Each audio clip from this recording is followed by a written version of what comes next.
बलिराम जादव जी की तरफ से 21 रुपया के पुरस्कार बा। भगवान से प्रार्थना बा कि दृष्टि रहे, हमेशा मंगल में रहे। पैर पताल लीन धरती पर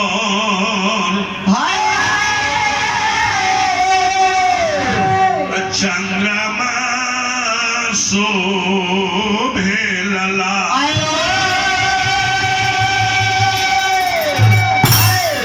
शंकर जी के पैर पताल हो, मस्तक ब्रह्मलोक हो और डांड धरती हो। जे पताल में बाबू शंकर जी के पैर के पूजा करेला, जे ब्रह्मलोक में बाबू शंकर जी के मस्तक के पूजा करेला। हमनी के धरती पर बानी सब धरती शंकर जी के डांड हर डांड पर लीन भेटाला, लीन के पूजा करी। शास्त्र पुराण ऋषि महर्षि बतावे कि चंद्रमा शंकर जी के लीलार पर बाड़े। तो जहाँ चंद्रमा बाड़े तो हमें शंकर जी के लीलार बा ना, हमने सब वहाँ पहुँचल जाई न लीलार भेटाई न लीलार के पूजा। पताल में पैर में न पैर भेटाई न पैर के पूजा। डांड धरती हो, हमनी के धरती पर बानी सब शंकर जी के डांड पर बानी सब लिंग भेटाला, लिंग के पूजा करी सब। ऐसे कहल बा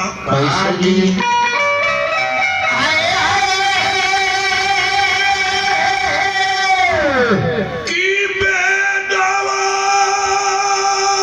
राउर भेद न जनले।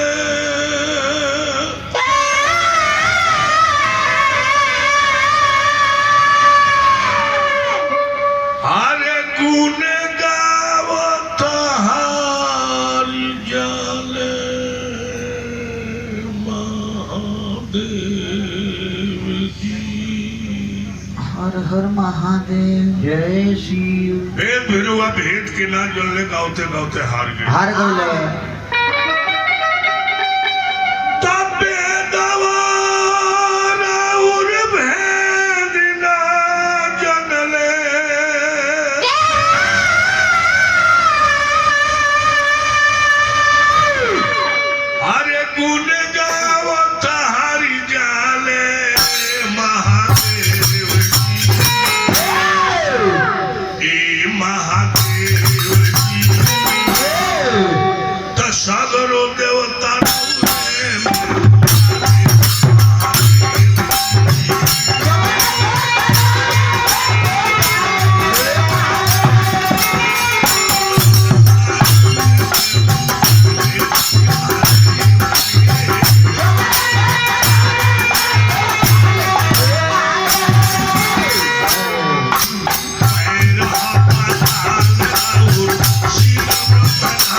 धरती के ऊपर 7 गो लोक बा, धरती के नीचे 7 गो तल बा। जौना लोक में जौना तल में जौन जीव रहेले वही हमके पूजा करेले। पताल में शेषनाग शंकर जी के दोनों चरण के पूजा करेले। रसातल में बासुकी नाग शंकर जी के दोनों टेखन के पूजा करेले। तलातल में तक्षक नाग शंकर जी के दोनों फीली के पूजा करेले। महातल में मैं दानव शंकर जी के दोनों ठेहुन के पूजा करेले। सुतल लोक में बलि दैत शंकर जी के दोनों जांग के पूजा करेले। अतल लोक में जम राक्षस दहिना कुल्हा के पूजा करेले। पीतल लोक में मैं के बेटा मायावी बाया कुल्हा के पूजा करेले। भूर लोक में हमनी के 7 द्वीप के मनुष्य लिंग के पूजा करीले सो। भुवर लोक में भूत प्रेत नाभि के पूजा करेले। स्वर लोक में देवता लोग छाती के पूजा करेला। जन लोक में गंधर्व किन्नर जक्ष हृदय के पूजा करेले। तप लोक में सिद्ध ऋषि महर्षि कंठ के पूजा करेले। सतलोक में सूर्य चंद्रमा ध्रुव तारा लीलार के पूजा करेले। ब्रह्म लोक में ब्रह्मा जी मस्तक के पूजा करते। और शंकर जी के शरीर में काबा काजी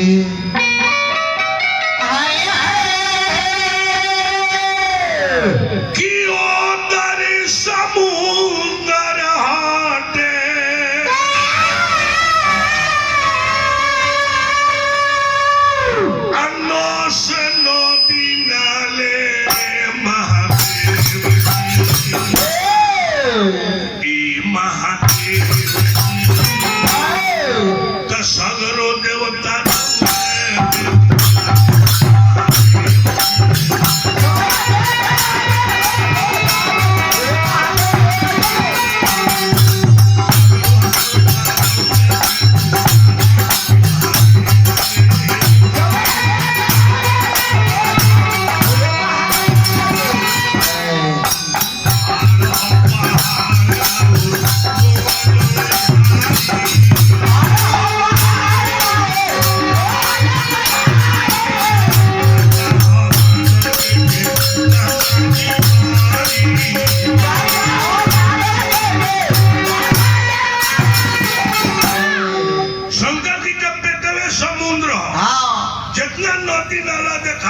सब शंकर जी के शरीर के 900 जितना पहाड़ दिखाई देता सब शंकर जी के शरीर के हड्डी है पेड़ पौधा लता गुल्म झाड़ी घास पात दिखाई देता तो शंकर जी के शरीर के रोआ है जटा बादल हो वही में गंगा जी रहेली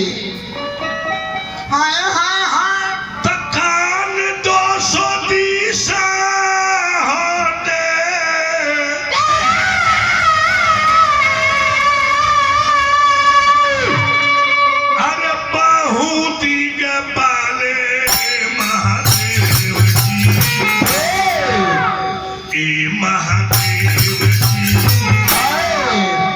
सगरो देवता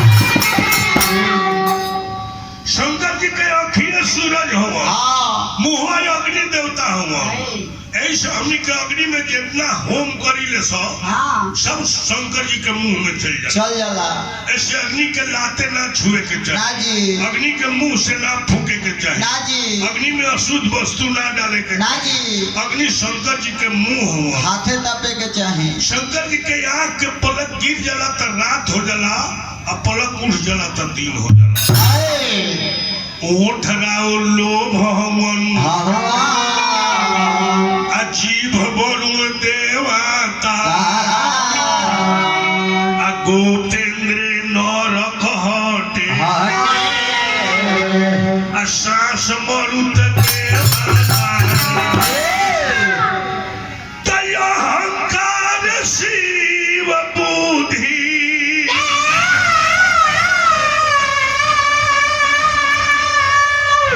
अरे ब्रह्मा जी कहा शंकर जी के अहंकार शिव हवन बुद्धि ब्रह्मा हवन ले पहले पीछे से पैसा ले अच्छा शिव नारायण ब्रह्मा हवन शक्ति दुर्गा हरि आत्मा गणेश हवन अचित विष्णु हवन सगरो देवता शंकर जी के अंदर बाड़े और का बाड़े जी पहले पैसा ले शंकर जी के शरीर में काबा सृष्टि पालन परले राम तीन मनोरंजन आरोजो अभिनंदन करेले सुख सृष्टि बनावल पालन कइले बिगाड़ दिया शंकर जी के 3 गो मनोरंजन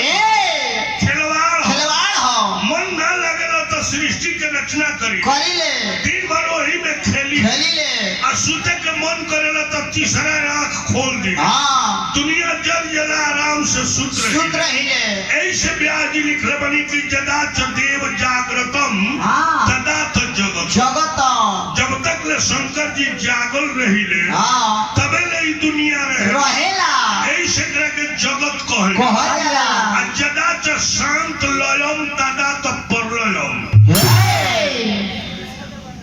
अच्छा अच्छा अगले शंकर जी जागल रहिले तबे नहीं दुनिया रहेला आ सुत जाइले तो दुनिया परले हो जाला। अच्छा और का होला